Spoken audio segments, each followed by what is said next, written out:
HOA Karen fined me $50,000 just because I installed solar panels on my own roof.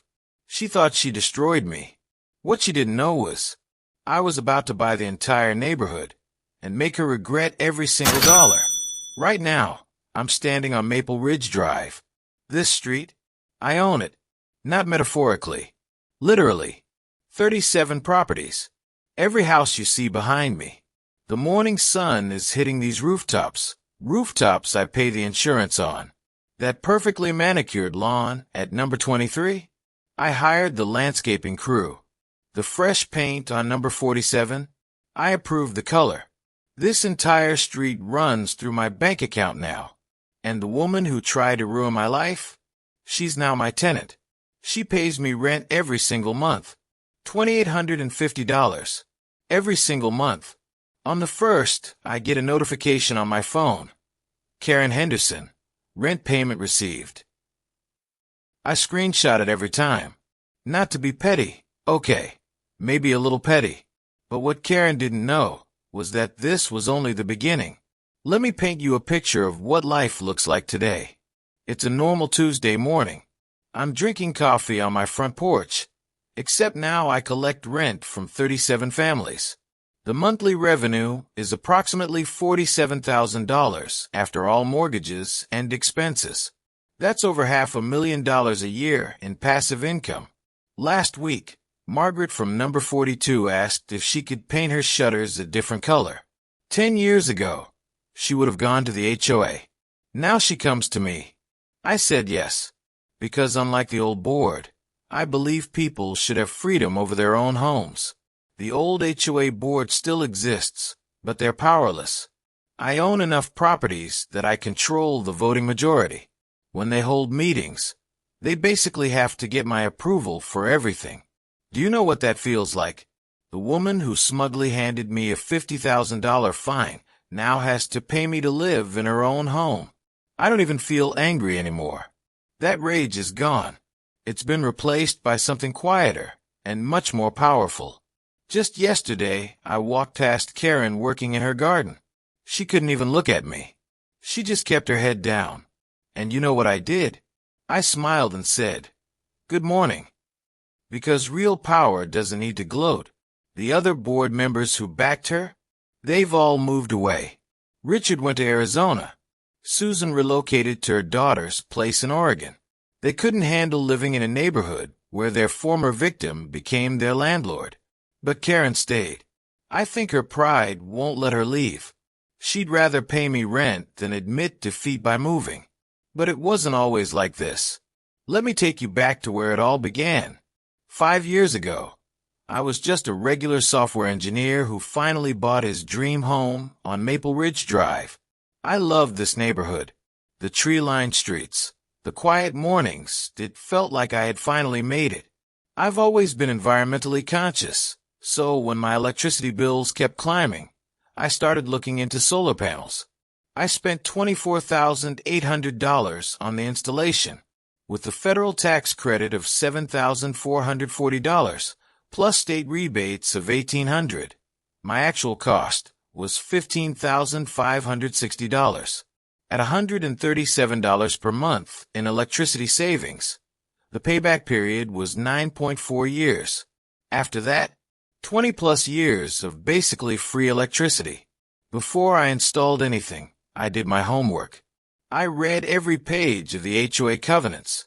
There was nothing about solar panels. Not a single mention. I even called the management company. Linda confirmed. Nothing in the rules. You should be fine.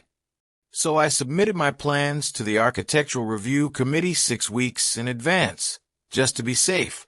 2 weeks passed. Then 4. No response. According to the bylaws, no response within 30 days meant automatic approval. Linda even sent me an email confirming it. Installation day felt incredible. 48 sleek, modern panels went up on my roof. When they flipped the switch and I watched the meter run backwards, I got chills. My neighbors were impressed. Tom from number 34 even said, "Man, I should have done this years ago." I thought I was doing everything right. until the letter arrived. The $50,000 fine. It was a Tuesday afternoon. I opened a thick envelope from the HOA, and my blood ran cold. Notice of violation and fine. $50,000. I read it 3 times. $50,000 for solar panels. Or remove them within 60 days. Or face daily fines of $100.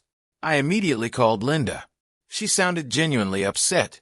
"There's a new board president," she said. "Karen Henderson. She's aggressive about enforcement." Karen Henderson. Number 18. The woman whose house always looked like a museum. I requested a hearing. I brought every document, the email approval, the submitted plans, the covenant pages, showing nothing prohibited solar. At the hearing, Karen sat in the middle with that smug little smile. When I finished presenting my case, she leaned forward and said, "Mr. Patterson, the aesthetic integrity of this neighborhood is paramount. Your solar panels are an eyesore. The fine stands. Remove them or face additional penalties." I looked at the other board members. They just sat there in silence. "This is targeted harassment," I said. Karen smiled wider.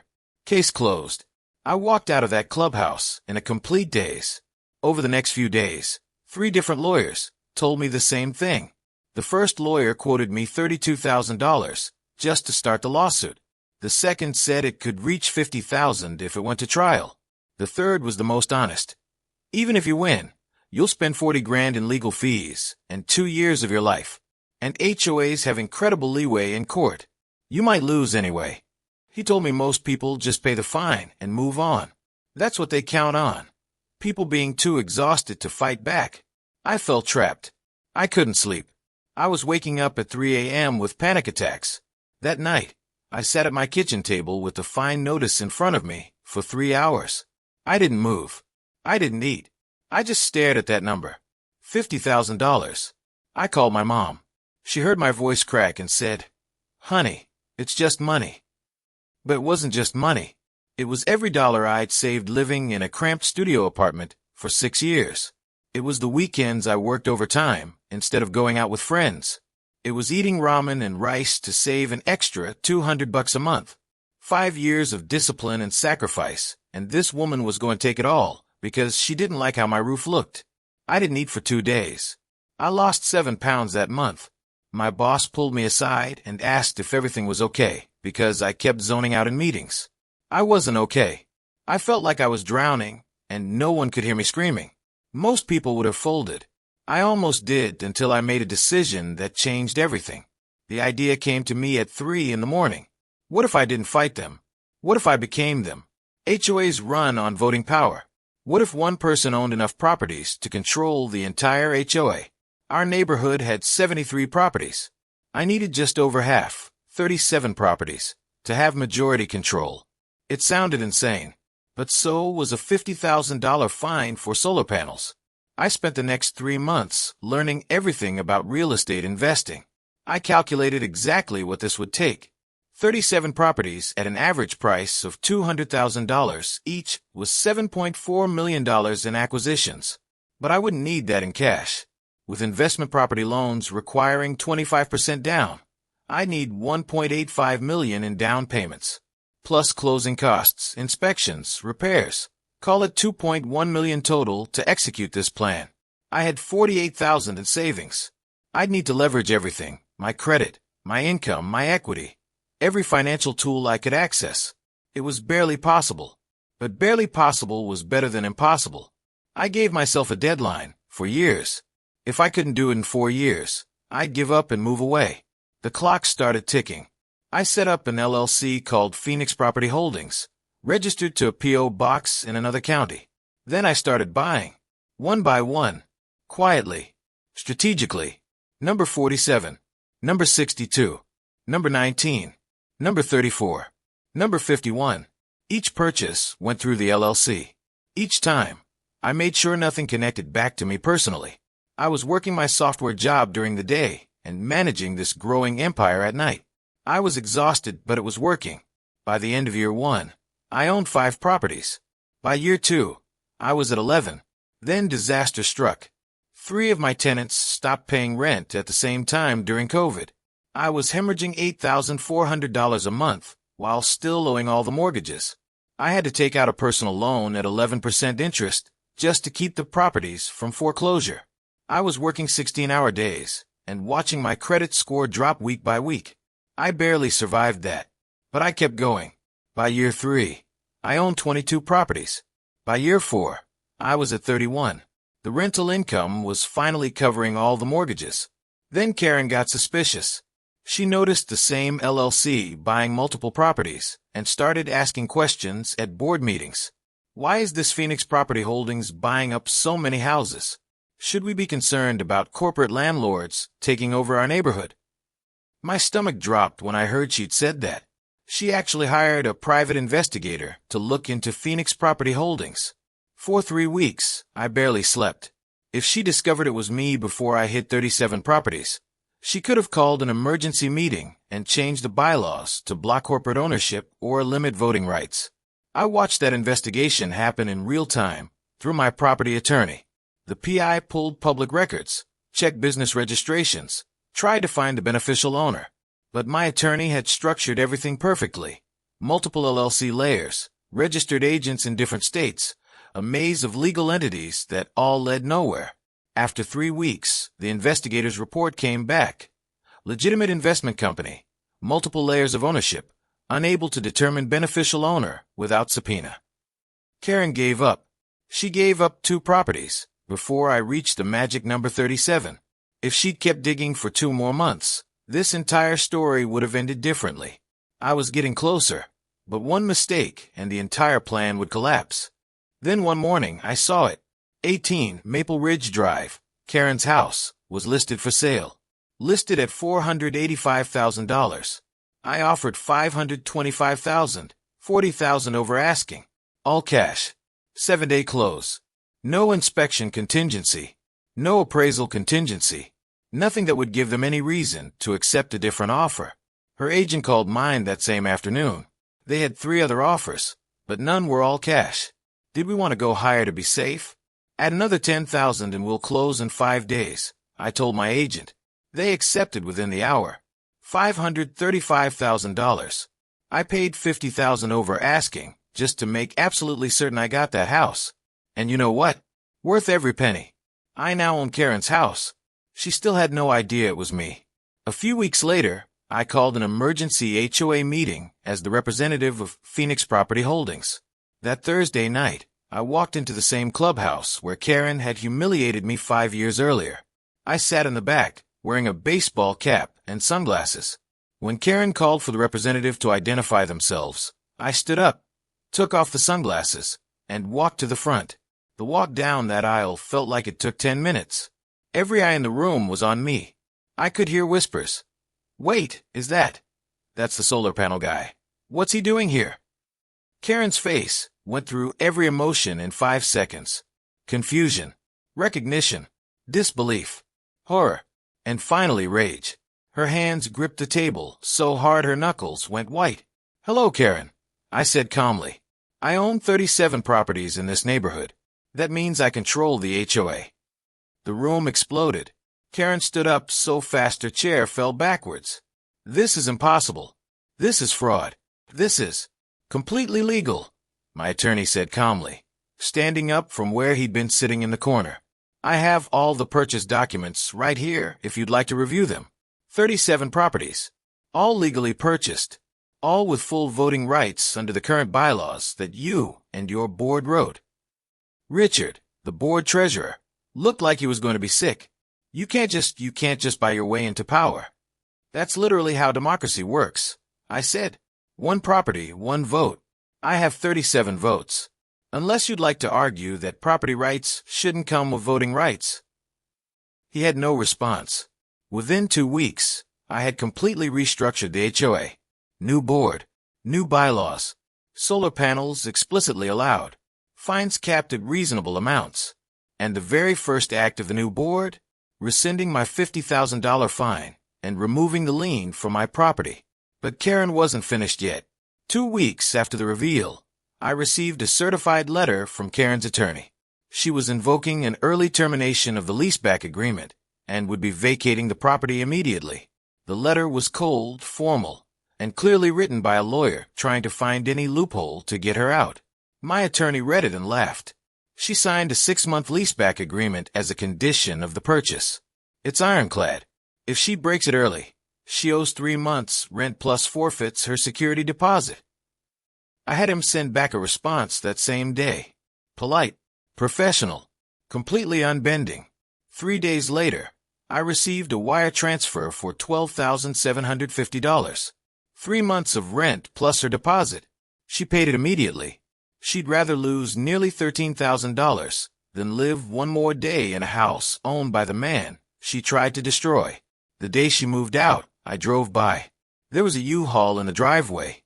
Karen was carrying boxes, wearing yoga pants and a t-shirt instead of her usual perfect outfits. She looked exhausted. She looked defeated. For a split second, just a split second, I almost felt bad.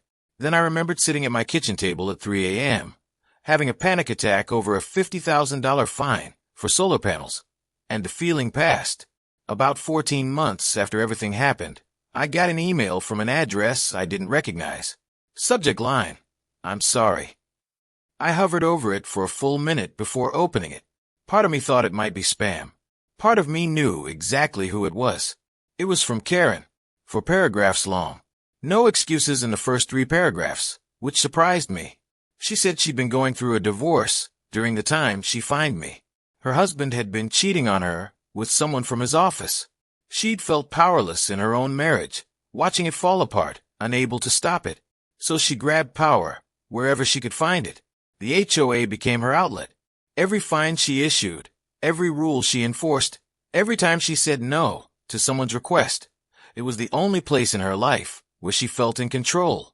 She said she knew that didn't excuse what she did, that my solar panels had nothing to do with her failing marriage, that she'd projected her pain onto an innocent person and almost destroyed my life because she couldn't handle her own. She said she'd been in therapy for 8 months. Her therapist had encouraged her to reach out to people she'd harmed, not to be forgiven, but to take accountability. She ended the email with, "I don't expect you to respond. I don't expect forgiveness. I just needed you to know that what I did was wrong, and I'm sorry. You deserved better." I sat with that email for 3 days. I read it probably 20 times. I drafted 5 different responses. The first 2 were angry, reminding her of every panic attack, every sleepless night, every dollar I'd spent fighting her. The third was cold and formal. The fourth was philosophical. The fifth one was 8 words long, and it's the one I sent. "I appreciate the apology. I hope you heal." She replied 30 minutes later. "Thank you. That's more grace than I deserve." I never responded to that one. And honestly, I meant what I said. I do hope she heals. Not because I forgive her, I'm not sure I do, but because holding on to anger at this point would give her power over me again, and I'm done with that. She doesn't get to occupy space in my head anymore. She's just a tenant who pays rent. That's it. What could have gone wrong? Looking back now, I can see how easily this could have failed. If even one seller had refused to sell to the LLC, I might not have hit 37 properties before Karen changed the bylaws. If Karen's private investigator had been better, or if she'd spent another 2 months investigating, she could have discovered it was me and blocked everything. If the real estate market had crashed in 2020 instead of booming, I would have been underwater on 37 mortgages simultaneously. I would have faced foreclosure on everything, lost my life savings, destroyed my credit, and ended up far worse than if I'd just paid the original $50,000 fine. If even 5 tenants had defaulted at the same time instead of 3, I wouldn't have had the cash flow to cover it. The house of cards would have collapsed. If interest rates had spiked 2 years earlier, I wouldn't have been able to qualify for the later property loans. If one title company had flagged the purchases as suspicious and reported it to the HOA, the whole plan could have unraveled. This wasn't a guaranteed win. This was a calculated gamble that required everything to go right for 4 straight years. It was playing poker with my entire financial future, going all in on every hand, hoping I didn't hit a bad card. I got lucky in a lot of ways. I'm smart enough to know that, but I also worked harder than I've ever worked in my life. 16-hour days for 4 years. Every weekend spent looking at properties, screening tenants, managing repairs, running numbers. So yes, luck played a role. but so did an absolutely unhinged level of commitment. Most people aren't willing to risk everything to refuse to be a victim. I was, and that made all the difference. Today I own 42 properties, with a combined value of approximately $18.2 million. I have about $11.3 million in mortgage debt, which means I have roughly $7 million in equity. The monthly rental income is $73,000. After mortgages, taxes, insurance, maintenance, and property management fees, I net about $47,000 per month. That's $564,000 a year in passive income. I needed 37 to control the HOA, but after word got out, 5 more neighbors approached me asking if I'd buy their houses too. I said yes. I went from a software engineer making $92,000 a year to a landlord making over $500,000 because Karen fined me for solar panels. The neighborhood has completely changed. Last summer, we had our first block party in 12 years. 70 people showed up. Kids ran around with sidewalk chalk, something that would have gotten you fined under the old board for defacing common areas. Someone brought a bounce house. We grilled burgers and hot dogs in the street. Old Mr. Henderson from number 56 told me it reminded him of what the neighborhood was like 20 years ago, before Karen's board took over. People used to talk to each other, he said. Now they do again. 3 more families have installed solar panels. I approved every single one immediately. Someone painted their front door bright yellow. I think it's ugly. I told them it looked great. The Johnsons put up a basketball hoop in their driveway, something that was explicitly banned before. Now their son and his friends play out there every evening. The sound of kids laughing and a basketball bouncing echoes through the neighborhood. This is what an HOA should be. A tool to maintain property values and handle common areas, not a weapon to control how people live in their own homes. A month later, a local journalist wrote an article about what happened. The article was titled, "Solar Panel Dispute Leads to HOA Takeover. Local Man Buys 37 Houses to Escape Oppressive Fine." It ran in the regional newspaper on a Wednesday. By Friday, it had been picked up by the Associated Press. By Monday, it was on Reddit's front page with 42,000 upvotes. I started getting calls from podcasts, YouTube channels. A producer from a national morning show reached out asking if I'd be willing to fly to New York for an interview. I did 3 podcast interviews, 2 local news segments, and 1 documentary filmmaker asked to follow me around for a week. Solar energy advocacy groups started using my story in their campaigns. HOA reform organizations invited me to speak at conferences. I became an accidental poster child for standing up to unjust HOA enforcement. And the weirdest part, I started getting recognized in public. Someone stopped me at the grocery store and said, "Hey, aren't you the solar panel guy?" A barista at Starbucks asked if I was the one who bought his whole neighborhood. It was surreal.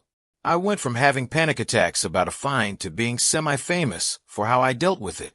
Let me put this in perspective with actual numbers. Karen's fine, $50,000. My solar panel cost after rebates, $15,560. Total I would have lost if I'd paid the fine and removed the panels, $65,560. What I actually did. Total invested over 4 years, $2.1 million. Current equity in properties, $7 million. Annual passive income, $564,000. In the time it took me to execute this plan, my solar panels saved me approximately $6,800 in electricity costs. But more importantly, I went from almost being destroyed by a petty tyrant to building generational wealth. My kids, if I have them someday, will inherit a multi-million-dollar real estate portfolio. Because I refused to be a victim, Karen tried to take $50,000 from me. Instead, she accidentally motivated me to build a $7 million net worth. I should probably send her a thank you card. Before you go, I need to tell you something important. This video will probably get flagged by HOA associations. They hate stories like this getting out because it shows homeowners they don't have to be powerless. I've already gotten legal threats from 2 HOA management companies over previous videos. They don't want you to know that their power only exists because people believe it does. So do me a favor. If this story resonated with you, even a little bit, hit that like button right now and leave a comment with just one word, justice. I want to flood the comments with that word so everyone who finds this video knows they're not alone. I want HOA boards scrolling through the comments to see hundreds of people saying justice and realizing their time is running out. And here's my challenge to you. If you're in an HOA situation right now where you feel powerless, drop a comment telling me what's happening. I can't buy everyone's neighborhood. Trust me. My accountant would kill me. But I can connect you with resources, attorneys, and strategies that actually work. I read every single comment, and I respond to as many as I can.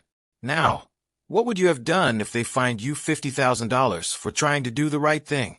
Would you have paid it? Fought in court? Moved away? Or would you have done something like what I did? Drop a comment. I genuinely want to know. And if this story gave you even a little bit of hope or satisfaction, hit that subscribe button and turn on the notification bell, because next week's story is even more insane. HOA tried to foreclose on a war veteran over a $20 fine, so his entire Marine unit showed up to the meeting. You won't want to miss that one. Thanks for watching the HOA tapes. Remember, you're never as powerless as they want you to think you are. Oh, and Karen, if you're watching this, the rent is due on the 1st. Don't be late.